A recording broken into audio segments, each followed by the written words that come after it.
Welcome. This is Radio Pras.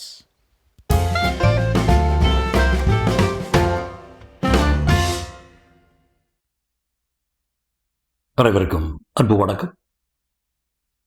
Rakhi ரங்கராஜனின் மறுபடியும் தேவகி அத்தியாயம் 3. Nungambakkam Sterling ரோடின் தலைப்புறத்தில் இருக்கும் முதல் 4-5 பங்களாக்கள் தான் ஹைதர் காலத்தின் மாண்பையும் பழமையும் காட்டிக் கொண்டிருக்கும். அவைகளை தாண்டி வலப்புறம் சென்றால் அல்ட்ரா மாடர்ன் என்று சொல்வார்களே, அந்த வகையைச் சேர்ந்த சில புது பங்களாக்களை காண முடியும். அந்த அரை டஜன் மாளிகையினுள்ளில் ஒன்றில் கொஞ்சம் நுழைவோமா? பெராண்டாவை அடுத்த ஹாலின் மத்தியில் சோஃபாக்களுக்கு நடுவே ஒரு வட்ட மேஜை இருக்கிறது. மேஜையின் மீது கிடக்கும் பத்திரிகைகள் பொழுதுபோக்கு பத்திரிகை அல்ல. எஜுகேஷனல் ரிவ்யூ என்ற ஒரு பத்திரிகையின் தலைப்பு கூறுகிறது. இன்னொன்று கல்கத்தா பல்கலைக்கழகத்தின் கெசட். மூன்றாவது திருச்சி செயின்ட் ஜோசப் கல்லூரி மேகசின்.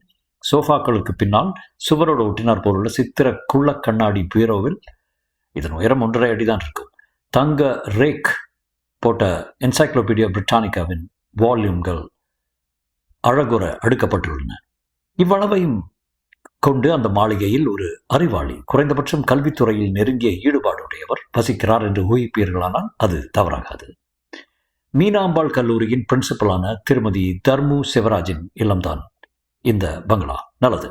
டெலிஃபோன் வைத்துள்ள மேஜை அருகே இன்னொரு சிறிய பீரோ இருக்கிறது அல்லவா? அதை திறந்து பார்ப்போம். என்ன இவையெல்லாம்?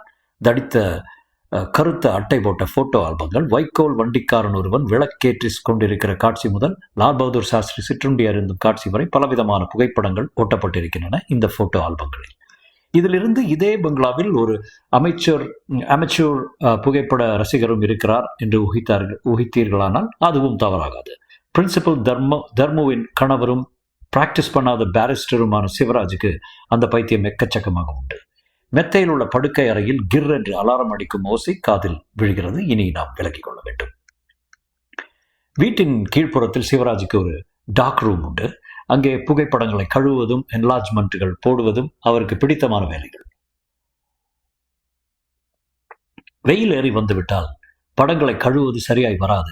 ஐஸ் கட்டிகளை தேடி போக வேண்டும். இரவு வேளைகளில் கண் விழிப்பது அவரால் முடியாத காரியம். எனவே விடிகாலையில் அலாரம் வைத்துக் கொண்டு எழுந்து சென்று தன் உயிருக்குயிரான பொழுதுபோக்கில் மெய்மறந்து ஈடுபட்டிருப்பார் பாரிஸ்டர் சிவராஜ். இன்றும் அப்படித்தான் என்று ஊகித்துக் கொண்டு தர்மு,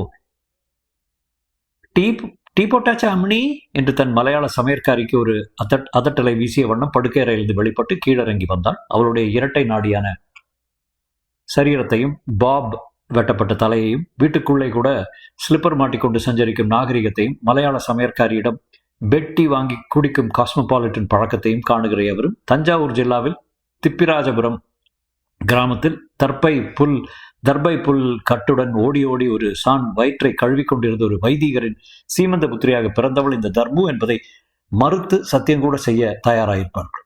இதோ ஆச்சுதம்மா என்று அம்னி தெரிவித்த ஆளாகியால் டீ தயாராக இன்னும் 20 நிமிடமாவது ஆகும் என்று தர்முவுக்கு தெரிந்தது. பிரஷில் பற்பசையை பிதுக்கி எடுத்துக்கொண்டு பாத்ரூமுக்கு பக்கத்தில் இருந்த கணவரின் டார்க் ரூம் பக்கமாக சென்று பார்த்தாள். வேலையாயிருக்கிறேன், உள்ளே வர வேண்டாம். இந்த அறிவிப்பு கொட்டை எழுத்தில் ஒரு அட்டையில் ஒட்டி கதவின் மீது தாழ்பாளையில் மாட்டப்பட்டிருந்தது. சீக்கிரமா வாங்க வெளியே, நான் எழுந்து கொண்டாயிற்று என்று தெரிவித்துவிட்டு குளியலறை குழாயை திருப்பினான் தர்மு. வாஷ் பேசினில் அவள் வாயை குப்பளித்துக் கொண்டிருக்கும் போது தானும் பற்பசை பிரஷுடன் வந்து சேர்ந்தார் சிவராஜ்.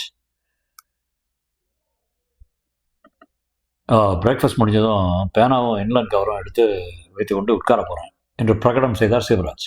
இந்துவுக்கு லெட்டர்ஸ் டு த எடிட்டர் பகுதிக்கு ஒரு கடிதம் எழுத போறேன். ஏன் என்ன குறை உங்களுக்கு? பின்ன பாரு, கலர் ஃபிலிம் கிடைப்பது குதிரை கொம்பா இருக்குது. 40 ரூபாய் கொடுத்து பிளாக்ல கூட வாங்க முடியல. நல்ல காலம் பழச்சேன் என்று பெருமூச்சு விட்டார் தர்மம். நீங்கள் லெட்டர்ஸ் டு த எடிட்டர் எழுதவும் வேண்டாம், கலர் ஃபிலிம் நெருக்கடி தீரவும் வேண்டாம், சும்மா இருங்க. கலர் ஃபிலிம் தாராளமாக கிடைச்சா நம்ம வீட்டில் தான் முதல் லாரி இறங்கும். அப்படி பைத்தியமே சிலிகால் என்று சிரித்தார் சிவராஜ். எனக்கா சொன்னேன் கலர் ஃபிலிம் வேணும்னு? மிஸ்ஸஸ் ரத்னத்துக்கு கிடைச்சிருந்தா எத்தனை நன்றாக இருந்து. அவர் வாக்கியத்தை முடிக்கவில்லை. அதிர்ச்சி மேலீட்டினால் வெளியே துப்ப வேண்டிய பசை நுரையை உள்ளுக்கு விழுங்கி விட்டாள் தர்மு. யாரு மிஸ்ஸஸ் ரத்னமா? எந்த மிஸ்ஸஸ் ரத்னம் என்று வினவுகையில் அவள் கண்கள் சிவந்தன. ஏன், உன் காலேஜில் டெமான்ஸ்ட்ரேட்டராக இருக்கிறாள் அந்த மிஸ்ஸஸ் ரத்னம் தான் என்றார் சிவராஜ். ஞாயிற்றுக்கிழமை பிக்னிக் போனும்போது என் கேமரா வச்சு தானே இரவல் வாங்கி கொண்டு போனா. ஓஹோ, இதெல்லாம் எத்தனை நாளாக நடக்குது? காலேஜ் ஆண்டு விழும்போது நான் கேமராவில் வந்திருந்தேன்ல, அப்போது பிடித்து பழக்கம், ஏதோ ஆசையை கேட்குறாளேன்னு பாக்ஸ் கேமராவை தான் தந்தேன். போயிட்டு வந்தப்ப படம் எப்படி வந்திருக்கிறதுன்னு சொல்லலை, கேமராவையும் திருப்பலை. அதனால நேற்று சாயந்தரம் நானே அவள் வீட்டுக்கு போய் பேஷ் லட்சணம் தான் என்று தர்மு வெடித்த பிறகும் கூட அப்பாவி சிவராஜ் அவளுடைய சீற்றத்தை புரிந்து கொள்ளாமல் தன் சிந்தனை போக்கில் இருந்தான். பாவம், பிக்னிக் போய் வந்ததுலேருந்து உடம்பு சரியில்லையா, குளிர் ஜுரமா. பிரஷை தண்ணீர் அலசிக்கொண்டே பேசினாள் தர்மு.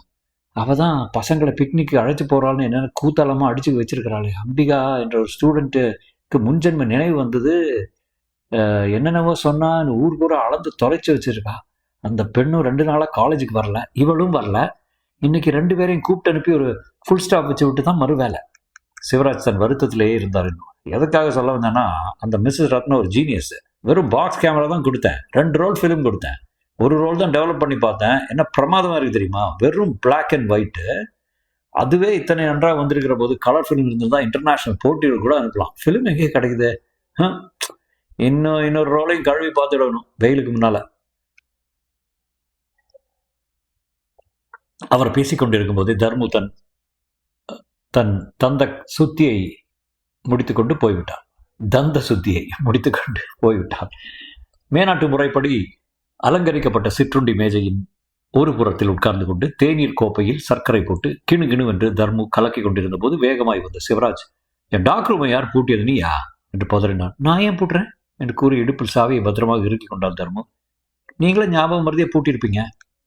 வேலைக்கார பையன் அப்போதுதான் வந்து சேர்ந்த காலை தினசரியை மேஜை மீது பணிவுடன் பிரித்து வைத்துவிட்டு அகன்றான். முதல் பக்கத்தின் மீது பார்வை சென்றதோ இல்லையோ உறிஞ்சி கொண்டிருந்த தேநீரை டக்கென்று வைத்துவிட்டு சரல் என்று பத்திரிகையை கையில் எடுத்தால் தர்மு.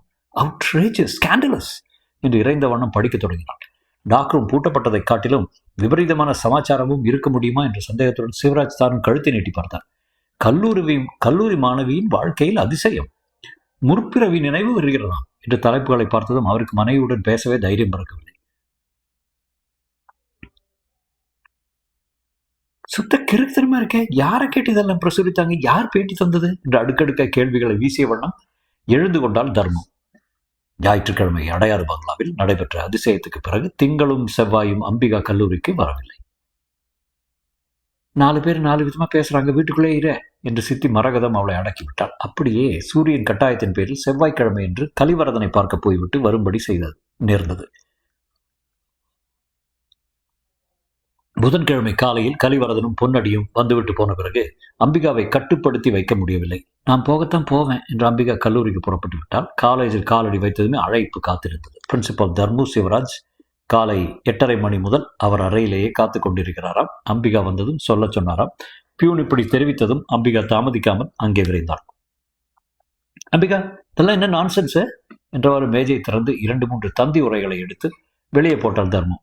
பம்பாய், கல்கட்டா, டெல்லியிலிருந்து சைக்காலஜிஸ்ட் அசோசியேஷன்ஸ் தந்தி கொடுத்துருக்காங்க. எனக்கு உன்னை பேட்டிக்கான எப்போது வருவதுன்னு கேட்குறாங்க. இந்த மாதிரியான பாப்புலாரிட்டி நம்ம கல்லூரிக்கு தேவையில்லை, புரியுதா? நான் வேணும்னு எதுவும் செய்யலை மேடம். அவள் குரல் தென்பட்ட ஏதோ ஒன்று தர்மவின் மனதை சிறிது கலக்கியது. சரி, உட்கார்ந்து ஒன்று நடந்ததை சொல்ல என்று கட்டளையிட்டாள் அம்பிகாவுக்கு. அந்த ரத்னத்தை கேட்கலாம்னா ஜுரமா, உடம்பு சரியில்லையா? டே சண்முகம், நீ அந்தம்மா வீட்டுக்கு போய் இன்னைக்காவது வருவதா இருக்கிறீங்களான்னு கேட்டுட்டு வா. நீ சொல் அம்பிகா. ஞாயிற்றுக்கிழமை என்று நடந்தவற்றை விவரமாக தெரிவித்தாள் அம்பிகா. கலிவரதன் வந்து புதையல் விஷயமாக கேட்டுக்கொண்டதை தெரிவிக்கவில்லை. அது தன் சொந்த சமாச்சாரம் நினைத்தால் போலும். அவள் கூறி முடித்த பின்னரும் சில நிமிடங்கள் மௌனமாயிருந்தாள் தர்மு. பிறகு அலமாரியில் இருந்து ஒரு டார்ச் விளக்கை எடுத்து அம்பிகாவின் கண்ணில் அடித்து பார்த்தால் மூளை கோளாறோ நரம்பு தளர்ச்சியோ உள்ளவர்களுக்கு விழியில் தென்படக்கூடிய கலக்கத்தையோ இரத்த செவைப்பையோ அங்கே காணாததால் சிறிது திருப்தி விட்டு டார்ச் விளக்கை வைத்துவிட்டு, எப்போதும் இந்த மாதிரி பழைய நினைவு ஏற்படுகிறதா என்றாள். 2 மாதமாவே இப்படி இருக்கிறது மேடம் என்றாள் அம்பிகா. யாரோ என் தலைக்குள்ள இருந்து ஏதோ சொல்வது போல அடிக்கடி தோண்டிட்டு இருக்கேன். மண்டைக்குள்ள ஒரு கிறுகிறுப்பு, வேற எங்கேயோ இருப்பது போல ஒரு பிரம அடிக்கடி ஏற்படுது. உற்று கவனித்து கேட்க ஆரம்பித்தேன். வாக்கியம் என்ன, வார்த்தைகள் என்ன என்பது தெளிவாக புரியல. அன்றைக்கு அந்த அடையார் பங்களாவில் அந்த தோப்பில் மயக்கம் போட்டு எழுந்து கொண்டதும் திடீர்னு எல்லாம் புரிய ஆரம்பிச்சது. டார்ச் விளக்கை உள்ளங்கையில் வைத்து உருட்டி கொண்டே அவளை பார்த்தவாறு இருந்த பிரின்சிபல், என்ன புரிந்தது என்று வினவினார். சில இடங்களையும் சில மனிதர்களையும் பார்த்ததும் என்ன அறியாமலே பேச தொடங்கினேன். வேறொரு குரல் என்னுள்ள ஒலிச்சது. அதையே நானும் திருப்பி சொல்வது போல இருந்தது. தொடர்ந்து இருந்ததா, விட்டுவிட்டுதான் மேடம் என்று எதையோ சொல்ல தயங்குவது போல நிறுத்தினாள் அம்பிகா. இப்போது கூட என்ன, இந்த அடையார் பங்களாவுக்கு நீங்களும் வந்திருக்கீங்க. ஆனா அப்போது நீங்க பிரின்சிபால் இல்லை, கணித பேராசிரியராக இருந்தீங்க. இந்த காலேஜில் ஒரு லெபார்டரி கட்டுவதற்கு நிதி வசூல் செய்ய லூர்தம்மாள் என்ற இன்னொரு லெக்சருடன் வந்திருந்தீங்க. எம்எஸ் கச்சேரி ஏற்பாடாக இருந்தது. இரண்டு ₹100 டிக்கெட்டாவது விற்கலாம் என்று பேசிக்கொண்டே உள்ளே வந்தீங்க.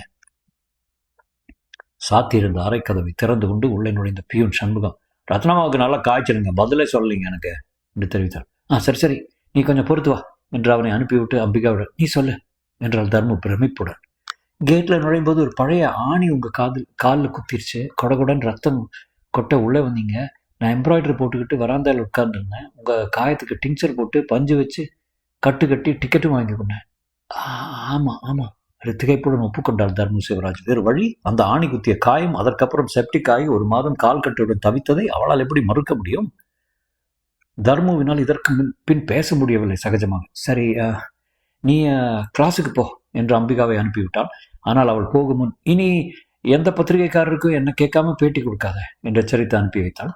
அன்றைய பொழுது முழுதும் பிரின்சிபாலுக்கு எந்த வேலையும் ஓடவில்லை. அம்பிகாவின் பேச்சும் அனுபவங்களும் திரும்ப திரும்ப அவள் மனதில் வட்டமடித்தன. மிஸ்ஸஸ் ரத்னத்தின் உடல்நிலை பற்றி விவரமாக கேட்க வேண்டுமென பியூன் சண்முகத்தை மறுபடி கூப்பிட்டு அனுப்பினாள்.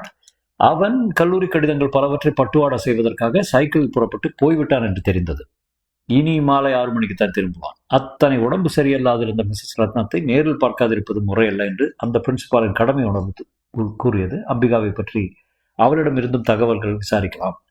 ஸ்டாஃப் புத்தகத்தில் குறித்து வைத்திருந்த விலாசங்களை பார்வையிட்டால் தர்மு சிவராஜ் திருவான்மியூர் பக்கத்தில் ஏற்பட்டுள்ள ஒரு சிஐடி நகரில் புது வீட்டில் குடியிருக்கிறாள் என்றும், பெயர்தான் மிஸ்ஸஸ் ரத்னமே தவிர மிஸ்டர் ரத்னத்தை பிரிந்து தனியேதான் அவள் வசித்து வருகிறாள் என்றும் அந்த புத்தகம் கூறியது. கல்லூரியிலிருந்து வழக்கமாக 5 மணிக்கு புறப்படும் தர்மு அன்று 4 மணிக்கே புறப்பட்டாள். டிரைவரிடம் விலாசத்தை சொல்லி காரை அங்கே செலுத்தும்படி கூறினாள். மிஸ்ஸஸ் ரத்னத்தின் வீடு மிகவும் கடைசியில் மிகவும் தனியாக இருந்தது. காரை நிறுத்திவிட்டு இறங்கி தான் மட்டும் சென்றாள் தர்மு.